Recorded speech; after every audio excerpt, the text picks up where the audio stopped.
Қайырлы күн баршаңызға, каналыма қош келдіңіз. Бүгін мен сіздерге мақтадай жұп-жұмсақ болып шығатын өте дәмді әрі көтеріліп пісетін бауырсақтың рецебімен бөлсемін. Бауырсақ өте көп көтеріліп, іші қуыс болып қалмайтындай осы рецеп өзіме қатты ұнады. Менің каналымда осы бауырсақтың рецебімен қатар көптеген түрлі пирогтардың, торттардың рецептері бар. Каналыма тіркеліп, қоңырауша белгісін басып қоюды ұмытпаңыз. Бұл бауырсақты жасау үшін ең алдымен жылы сүтті құрғақ ыдысқа құямыз. Дәл осы стаканмен 1 стакан су құйып, оның үстіне 1 ас қасық қант және де 1 ас қасық ашытқы салып араластырамыз. Ашытқы ерігеннен кейін оның үстіне 1 шай қасық тұзды толтырмай салып, және де сұйық май қосып тағы да араластырамыз.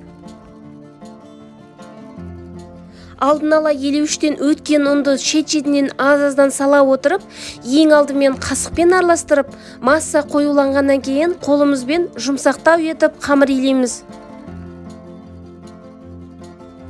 Өте жұмсақ, қолға жабысатын қамыр шығады. Егер де қолыңызға жабыса берсе, 1 ас қасықтай сұйық май қосып жіберуге болады. Бетін жауып, жылы жерге көтерілуге 40 минутқа қоямыз. Қамыр көтерілгеннен кейін оқтаумен оны осындай қалыңдықта жайып аламыз.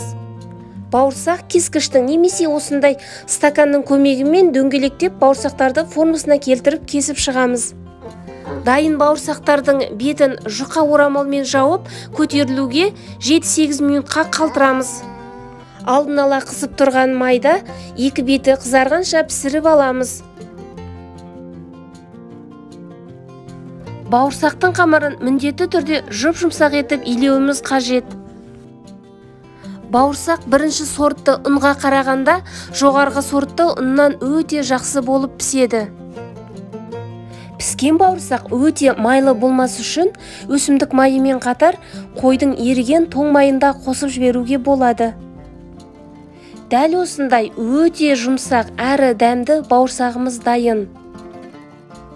Достар, менің каналымда осындай көптеген қарапайым заттармен жасалатын рецептер бар.